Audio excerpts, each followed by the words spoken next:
Bienvenue sur Planète Info 360, l'actualité simplifiée. Aujourd'hui, nous abordons un sujet qui fait réagir dans toute la ville, l'interdiction de circulation des motos à Abidjan.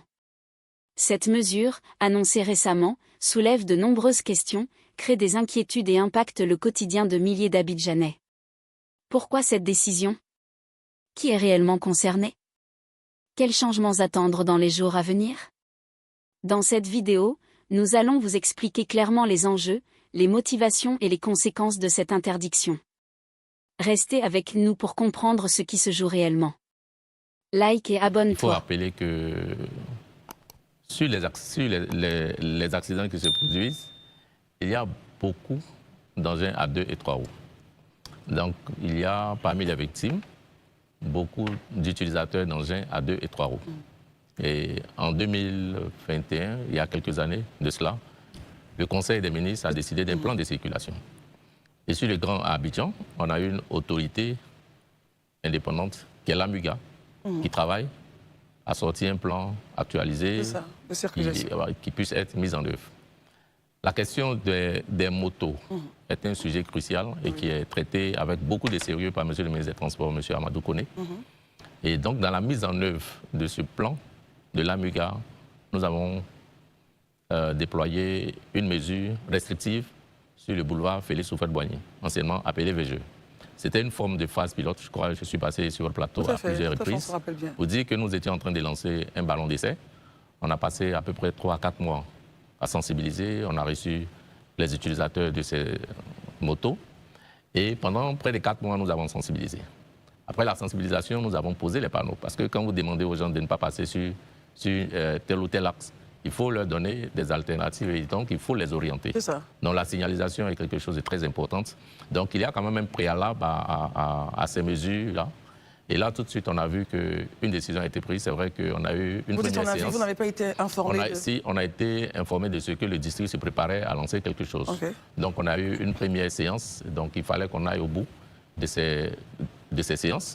Mais je crois que le communiqué qui passe aujourd'hui, j'attends de voir la mise en œuvre. Je crois que c'est une alerte qui est lancée.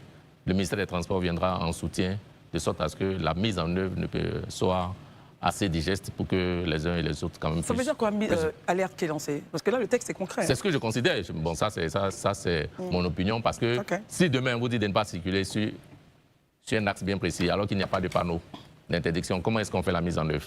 C'est pourquoi j'ai dit les services vont se rapprocher, travailler à ce que la mesure puisse vraiment entrer en vigueur et veiller à ce qu'elle soit respectée. Et faire en sorte qu'il y ait des alternatives. Donc voilà ce qu'on peut dire sur le sujet. Ok, très bien. Daouda? Merci beaucoup, Christelle. Plaisir. Moi, en fait, sur la question, je suis un peu embêté. Embêté dans la mesure où je regarde ce communiqué, il est assez drastique de mon point de vue. Comment cela? Je m'explique. Depuis quelques années, le gouvernement ivoirien a pris une mesure d'interdiction de sorte à ce que les voitures de moins de 5 ans ne puissent plus entrer en Côte d'Ivoire. C'est ça.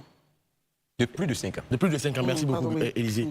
Et sauf que, nombreux sont ces Ivoiriens-là qui, vous savez que la question du transport à Abidjan, c'est très compliqué. Et tout le monde n'a pas les moyens de s'acheter une voiture de le concessionnaire. Voilà. Donc, il y a certains fonctionnaires de l'État de Côte d'Ivoire qui vont au travail avec leurs motos. Que ce soit les, comment on appelle ça, les petites motos, ou les scooters? Les scooters et autres. Mais si cette mesure-là vient, est-ce que finalement, monsieur le directeur, quand vous regardez cette note du district d'Abidjan, en tout état de cause, je sais qu'il y a la solidarité. Est-ce que vous trouvez ça juste? Non, ici, je ne parlerai pas de juste ou pas juste. C'est une décision d'un conseil des ministres. Et comme je l'ai dit, il y a un process. C'est ce process-là qu'il va falloir respecter. Comme je l'ai dit, sur le VGE, qu'est-ce que nous avons fait? Sur l'ex-VGE, on a eu le temps de sensibiliser. On a posé des panneaux. Il y a un préalable. Donc nous allons travailler à ce que cette mesure-là soit effective. Voici le commentaire que je peux faire. Quand je parle d'effectivité, je crois qu'on se comprend. Si demain on vous dit qu'on n'emprunte pas les tronçons ici, qui sont tracés, mais il n'y a pas de signalisation, comment on fait? On ne peut pas suivre tout le monde. On ne peut pas mettre un policier pour chaque utilisateur de moto. Alors je pense qu'il faut qu'on regarde bien dans le communiqué. Une précision. On nous dit la circulation est interdite dans tout le district, principalement Sur les grands axes. Interdite dans le district, tout particulièrement sur les voies ci-après. Donc une précision en fait. Mais en même temps, donc on a 2 points. Interdit dans tout le district, principalement sur ces voies. Non, Qu'est-ce qu'ils interdit font dans le district tout d'Abidjan? particulièrement. C'est-à-dire, c'est interdit dans le district, mais tout particulièrement sur ces voies-là, en fait. Et les autres voies peuvent... Parce qu'il y a d'autres voies qui sont Il y a d'autres voies qui peuvent être utilisées, en fait. Voilà, ça on vous dit ouvertement, c'est les voies sur lesquelles cette mesure est prise. Je pense qu'il va falloir regarder l'écriture. Enfin, Mais Élisée, moi je vais poser une question qui est assez... Parce que je comprends ce que tu veux dire, mais je suis quand même un peu embêté. Boulevard Félix Houphouët-Boigny et boulevard Lagunaire et autres. Mais comment je fais en fait? Moi je suis à Treichville. Je travaille au plateau, ou bien même je travaille à Adjamé. Je n'ai pas de véhicule. Je ne dois pas circuler sur le boulevard Lagunaire. Je ne dois pas circuler sur le boulevard Félix Houphouët-Boigny. Et finalement, je passe par où? Je m'envole? Je nage? Non, c'est vrai que c'est caricatural, mais je nage ou je m'envole? Non, moi je... Non. Vous avez un point, allez-y. Oui, je ne m'érige pas en défenseur du communiqué. C'est tout quand même. Non, On va écouter. je ne m'érige pas en défenseur du communiqué. Oui. Mais ce que je veux relever ici, je veux qu'on ne donne pas l'impression que les gens qui prennent ces décisions n'ont pas réfléchi. C'est ça qu'il faut éviter. Et c'est pourquoi tout à l'heure j'ai dit qu'il faut faire une précision. Parce que depuis tout à l'heure on parle de le district. Le communiqué te dit est formellement interdit dans le district, tout particulièrement sur les voies ci-après. Je pense que s'il y a une précision qui est faite sur les voies, ça veut donc dire les autres jusque-là c'est gérable. Mais ces voies-là, il faut nécessairement qu'on ne l'emprunte pas. Peut-être ne faudrait-il pas justement au rédacteur d'être précis, Élisée, parce qu'on a 2 points, on a 2 idées. Interdiction dans tout le district d'Abidjan et à côté, virgule, principalement sur ces axes. Est-ce que cela voudrait dire, il faut qu'on le dise clairement aux Ivoiriens, on a dit c'est interdit dans le district d'Abidjan, principalement sur ces axes-là. Tout particulièrement. Donc les autres voies peuvent être gérées, on peut fermer les yeux là-dessus, c'est ce que ça veut dire peut-être, selon vous? Christian, si tu permets, Élisée, On va écouter Marius après. Non, pardon, Marius, pardon. Il y a une précision qui est importante quand même. Boulevard Félix Houphouët-Boigny, je pense que le directeur a le document. Boulevard Lagunaire, boulevard de la République. Élisée, expliquez-moi par quelle alchimie je quitte Treichville pour me rendre, par exemple, à Adjamé, si je ne peux même pas utiliser ces 3 voies déjà. J'ai une moto.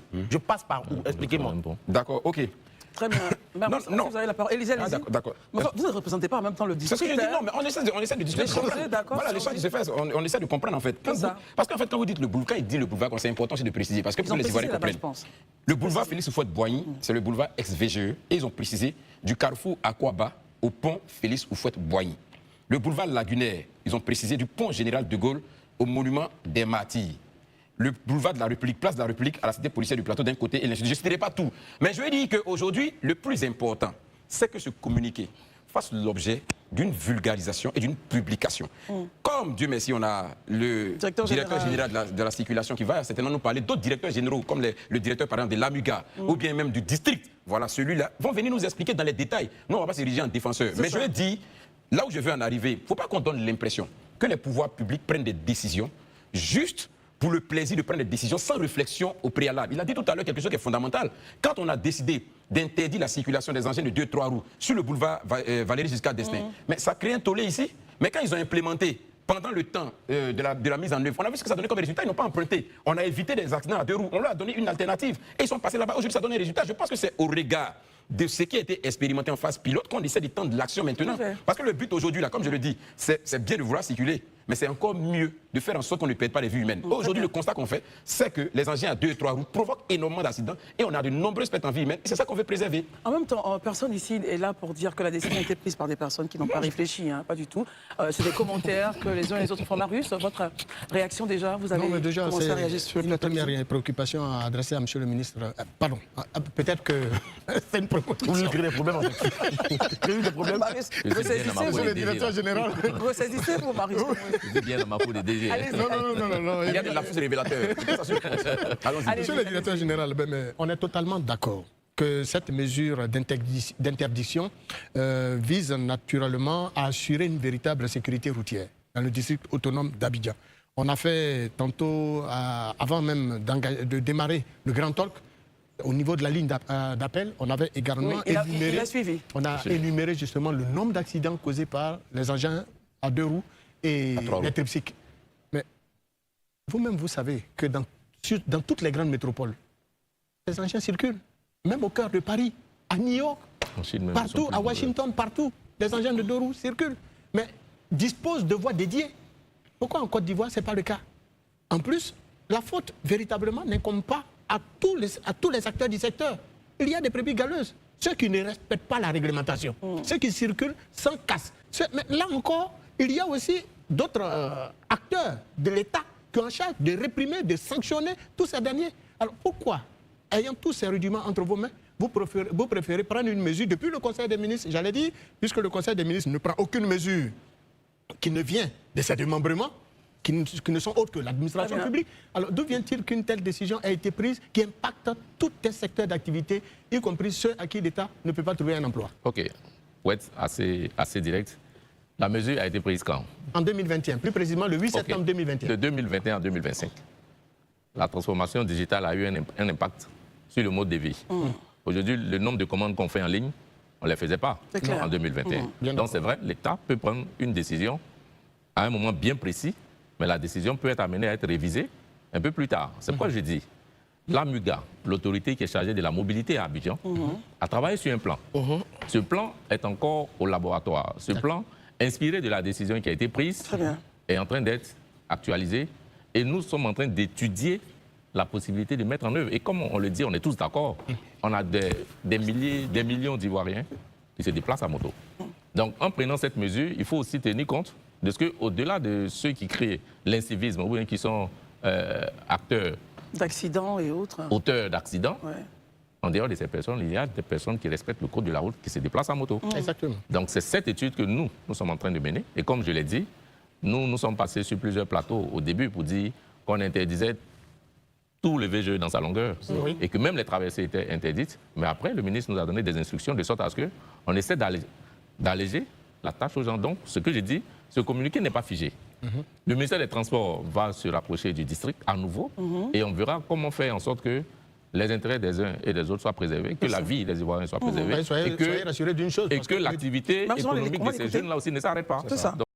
Merci d'avoir suivi cette analyse sur l'interdiction des engins à 2 et 3 roues. J'espère que cette vidéo vous a aidé à mieux comprendre les enjeux. Restez informés et vigilants. Et surtout, n'oubliez pas de vous abonner pour ne rien rater des prochaines vidéos. À très bientôt sur Planète Info 360 pour ne rien manquer de l'actualité simplifiée.